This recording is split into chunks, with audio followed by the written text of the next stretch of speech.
Going live on TikTok with playing video game is a very wild idea. But how can you actually do it? It's a very simple thing. What you need to do is first remember TikTok is a platform used for short video sharing, so make sure you use it in a much better way. Now go to your creating your story template. Here you can see the live option on the bottom right corner. Click on that.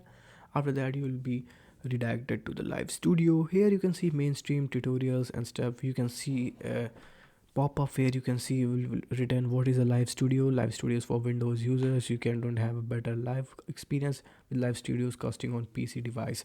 So you can even use OBS for making more better live streaming on TikTok. But with that, even you can do it from mobile too.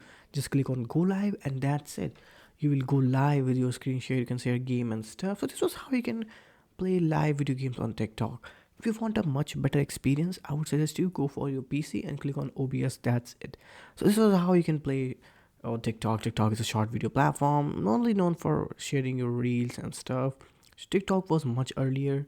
It's a Chinese app known for its short and funny comedy videos too. And I'll see you in the next one.